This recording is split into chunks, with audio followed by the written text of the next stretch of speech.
Department is managing the day-to-day relationship with El Salvador.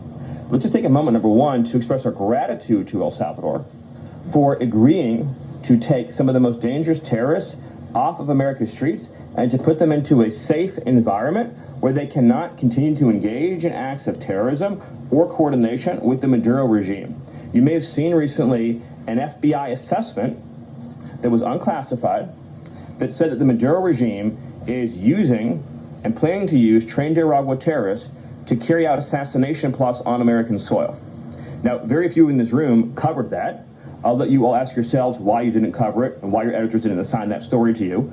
Something I think you should think about on your own. But this is a earth-shattering piece of news. The Biden administration imported the terrorist army that our own FBI assesses is planning assassination strikes on American soil against critics of the Maduro regime.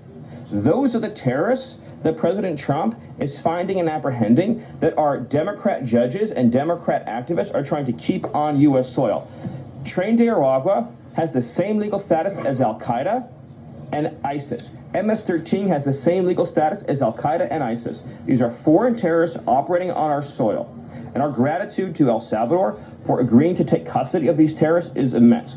With respect to the case that you mentioned, there's now even been more evidence that has been made public of this person's violent, repeated threats and assaults against his spouse.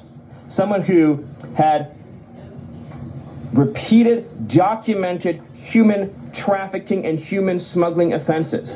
Somebody that has extensively documented membership in MS-13, a terrorist organization, and of course he had MS-13 tattooed on his knuckles. This is a person that was a clear and present danger to the safety of the American people.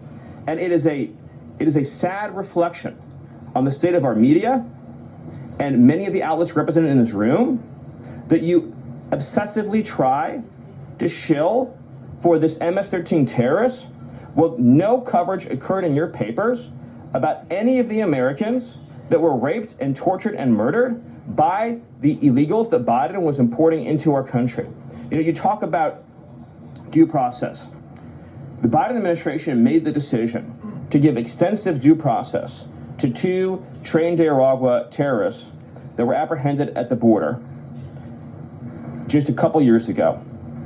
They were two gentlemen. They were from Venezuela. They were members of Tren de Aragua. The Biden administration Border Patrol apprehended them and made the decision to provide them with extensive due process, put them onto a program known as supervised release, and put them on ankle monitors so that they could go through a lengthy legal judicial determination as to whether these legal aliens who had just set foot on U.S. soil might want to live in the United States for the rest of their lives.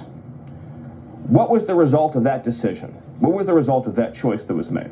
Those two men kidnapped a young girl named Jocelyn Ungary from her family. They beat her, they sexually assaulted her, they tortured her, they stripped her, they murdered her, and they dumped her body. That is what the Biden administration's policy was.